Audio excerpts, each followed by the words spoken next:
back to our channel! So, ayun po yung first video namin. Nasa baba po yung link. Anyway, yung po yung about sa aircon. So, may share ko lang po is maganda talaga siya. Actually po, medyo talagang maingay po siya. As you can hear it.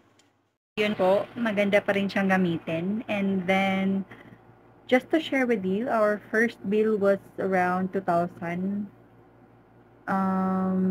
Meron kaming ref noon.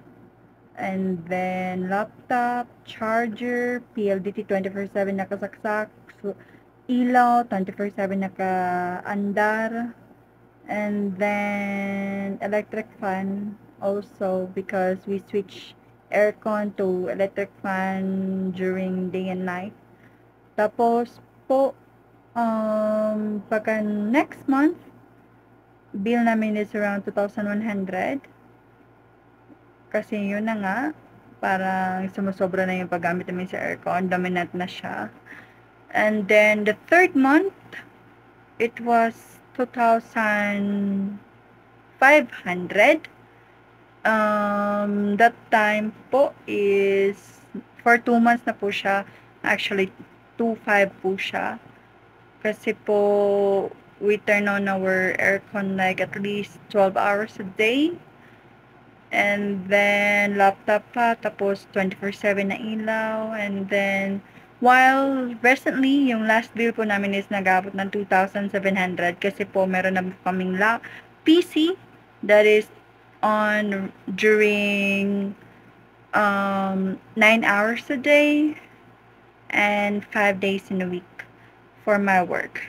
And then at the same time, turn on pa rin yung laptop, nakasaksak pa rin yung PLDT.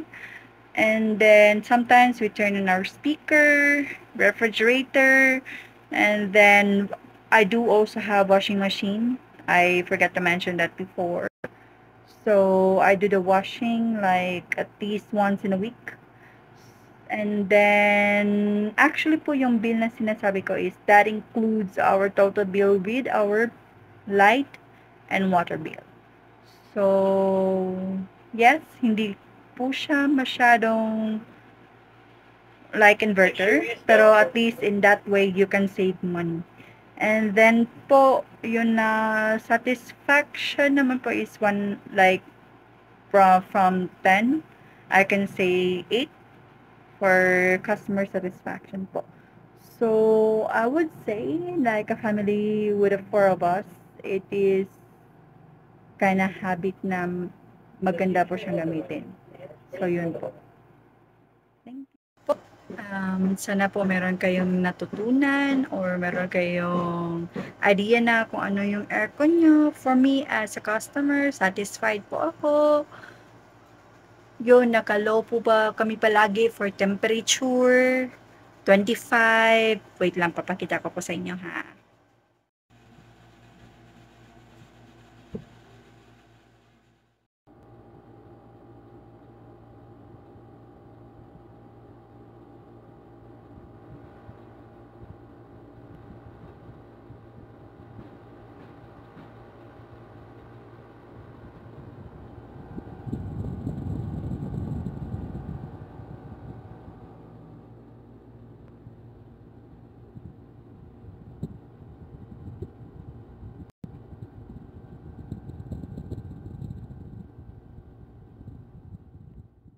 Pura kaingay. And then, actually, approximately nasa 22 yung pinakamalamig na for us.